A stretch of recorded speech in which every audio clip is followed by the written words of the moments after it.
Good morning मित्रांनो. आज आहे 7 एप्रिल. सकाळचे 4:30 वाजलेत आणि आपण निघालो आहे नांदुरा ते ओंकारेश्वर या लाँग राईडला. 200 किलोमीटर जाणे आणि 200 किलोमीटर येणे, तब्बल 400 किलोमीटरची आपली ही राईड होणार आहे. सकाळी 4:30 वाजता आपण सर्व सामान वगैरे बांधून तयार आहोत. ही आपली सायकलसुद्धा रेडी आहे, तर सुरू करूया. सकाळी 4:30 वाजता आपण राईडला सुरुवात केली होती आणि सकाळी जवळपास 6-6:30च्या दरम्यान आपण 5:15 वाजता बरोबर आपण मलकापूरला पोहोचलो आहे. मलकापूरला पोहोचल्यानंतर चहा नाश्ता, थोडासा एका ठिकाणी निवांत होऊन आम्ही चहा घेतला. याच ठिकाणी सायकल थोडी पंक्चर झाली होती. इथंच बसून आम्ही सायकलचं पंक्चरसुद्धा काढलं. सकाळच्या थंड हवेत सायकलिंग करताना खूप मजा येत होती आणि सोबतच थोडं पावसाळी वातावरण अचानक तयार झालं आणि एके ठिकाणी आम्हाला पाऊससुद्धा भेटला होता. त्या पावसामध्ये मात्र कुणीही न थांबता त्या थेंबांचा आनंद घेत घेत आम्ही सायकलिंग करत करत मलकापूरला पोहोचलो आणि मलकापूरला या चहाच्या कॅन्टीनवर मस्तपैकी चहाचा आस्वाद घेतला.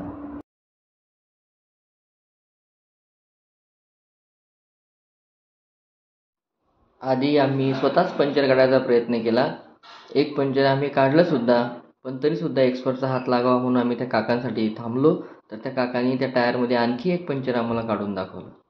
तर जिथं शक्य नसेल पर्यायी व्यवस्था म्हणून आपण स्वतः पंक्चर काढायचं आणि व्यवस्था जर असली तर मात्र एक्सपर्टचा सल्ला घ्यायचा असं आम्ही ठरवलं.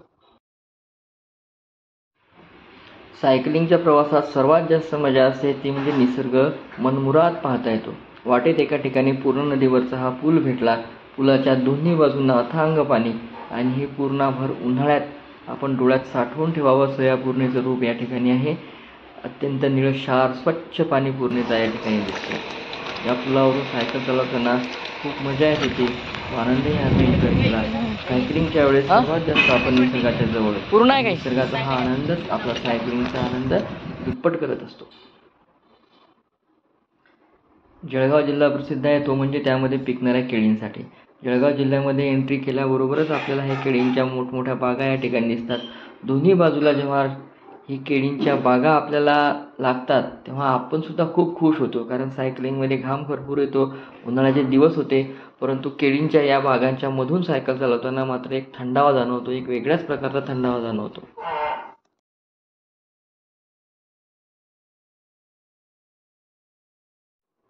महाराष्ट्र आणि मध्य प्रदेश यांच्या बाँड्रीवर लागणारा पूर्णाळ फाटा हा या प्रसिद्ध फाट्यावर एक रसासाठी ब्रेक घेऊन आम्ही निघालो एम पीच्या दिशेने. इथं बऱ्हाणपूर रोडवर लागल्यानंतर 6 लेन हा रोड आहे. रोडची क्वालिटी तशी चांगली आहे आणि इथे खूप मोठा एक टोल नाका लागतो आहे. त्या टोल नाक्याला पार करून आम्ही एम पीमध्ये एंटर करतो आहे. सकाळचे 10-10:30 वाजले होते.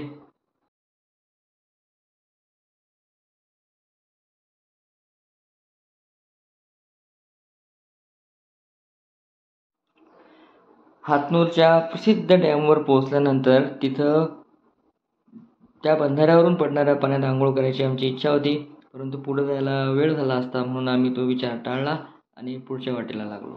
त्यानंतर आमची एंट्री झाली बऱ्हाणपूर सिटीमध्ये. सकाळपासून तब्बल 110 किलोमीटर सायकलिंग करत करत आम्ही बऱ्हाणपूरला पोहोचलो आहे.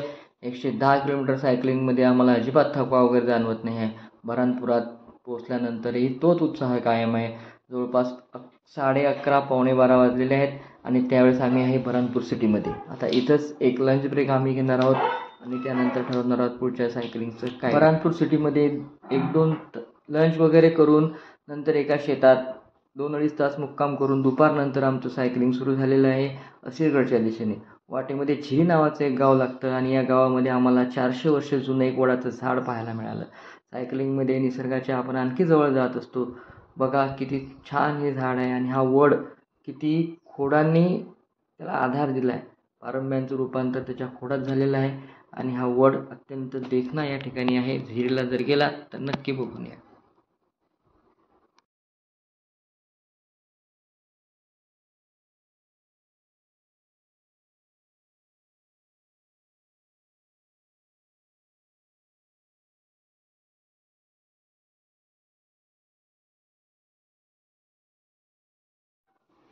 बऱ्हाणपूर हे ऐतिहासिक शहर सोडल्यानंतर आमची वाटचाल सुरू झाली ती असिरगड किल्ल्याच्या दिशेने.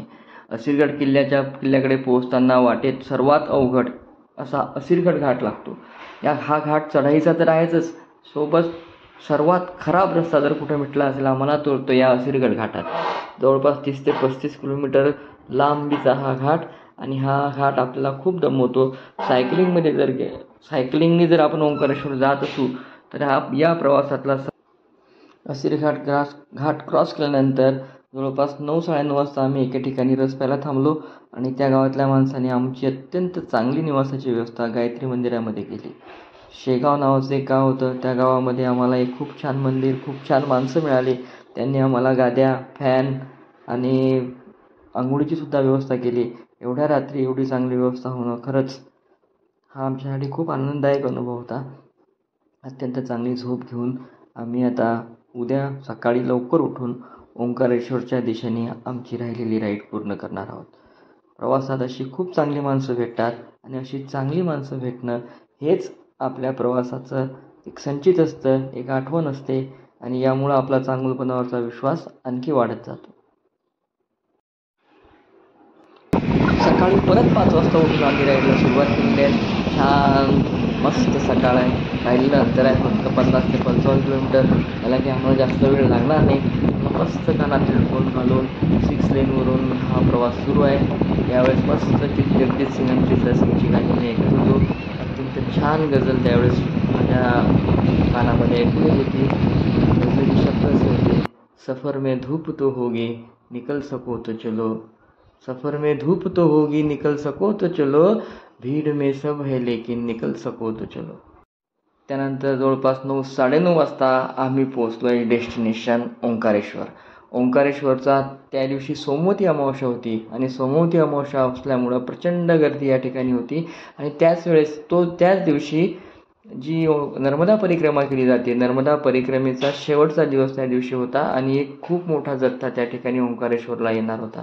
त्या गर्दीमधून वाट काढत आम्ही डेस्टिनेशन नर्मदा रिव्हरमध्ये पोहोचलो. ओंकारेश्वरला आल्यानंतर खूप समाधान मिळालं.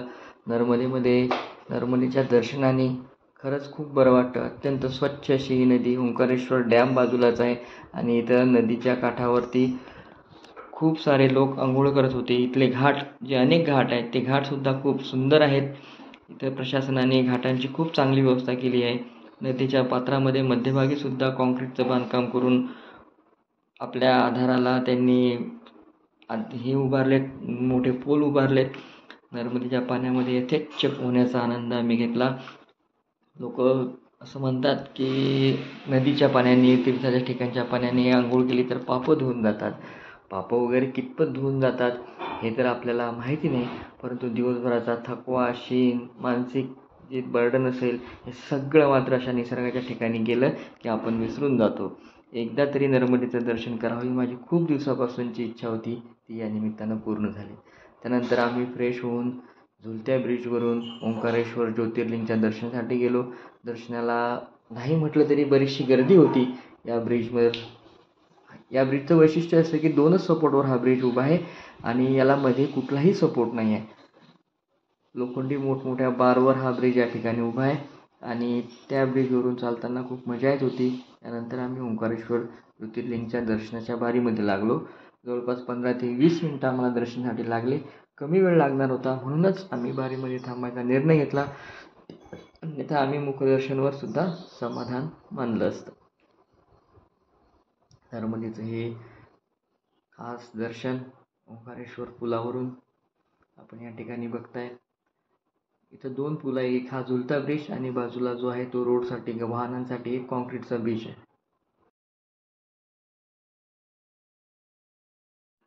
तर मित्रांनो, अशी होती आमची ओंकारेश्वर सायकल राईड. आवडलं असल्यास व्हिडिओ नक्की लाईक, शेअर आणि सबस्क्राईब करा. धन्यवाद.